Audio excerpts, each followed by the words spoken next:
Hey guys, I had posted some stuff talking about the whip on Facebook a few times in the past few weeks.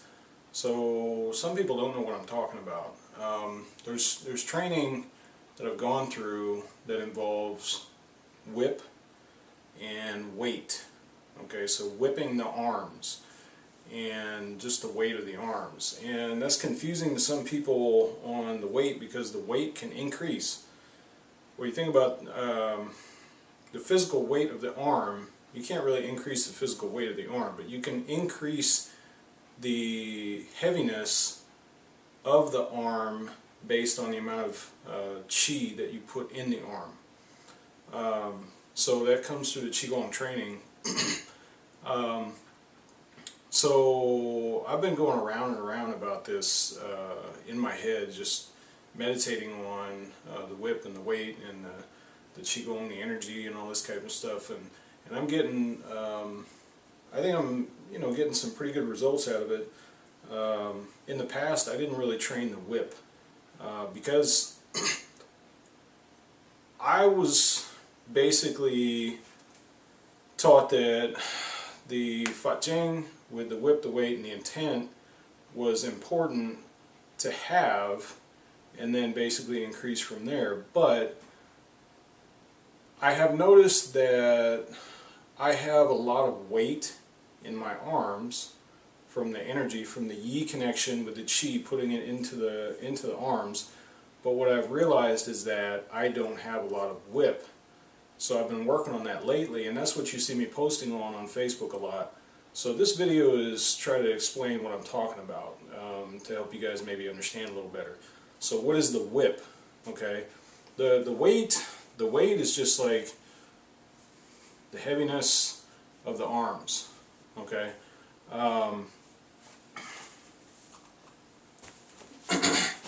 the whip is just throwing it out there. So going fast.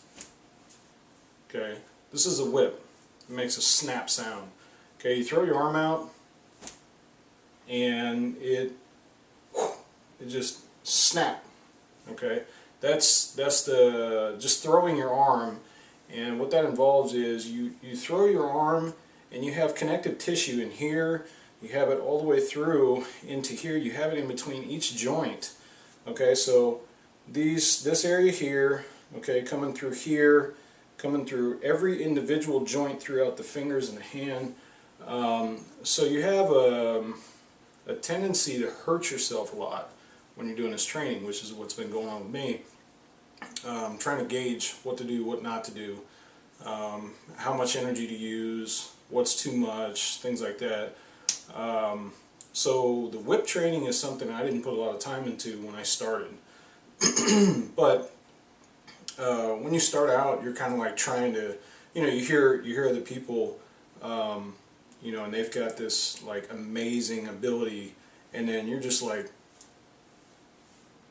you got nothing because you haven't trained it for long enough. You don't understand it. You haven't gone through and practiced it correctly to the point to where you can have detachment throughout the arm.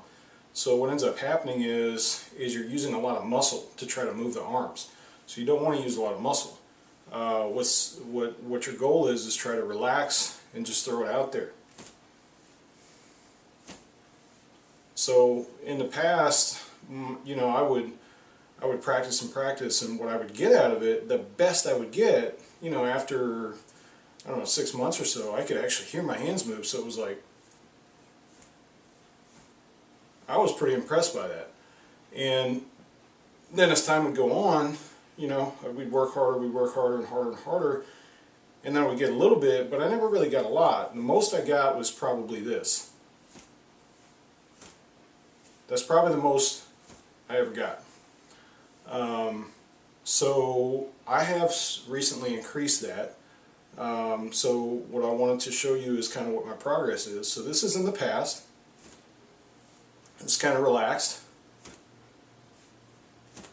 I mean, you can hear it. I don't know how well you can hear it on camera, but this is where I'm at now, and this is, I know this is going to hurt because I got wrist injuries here right now, hurts on the tendons on here right now, but oh well, I'm doing it for the video just so you guys know what I'm working on. So full power release for whip right now, where I'm at is this.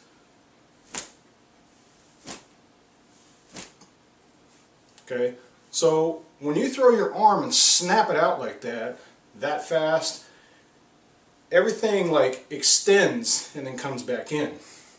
Okay, so the connective tissue has to get used to that.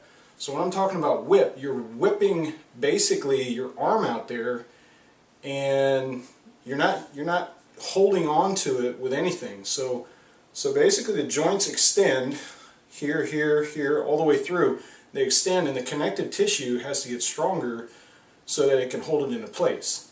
So what's happening is I'm getting small injuries because my body's not used to it.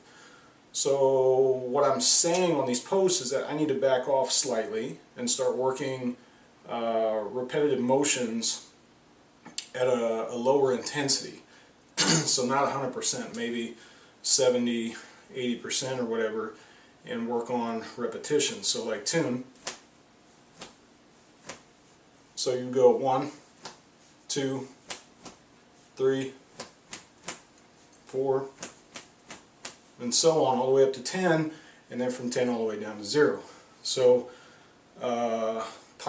so a lot of times Pak-Sao has been like this. Well, when you're doing detachment training, it's like this.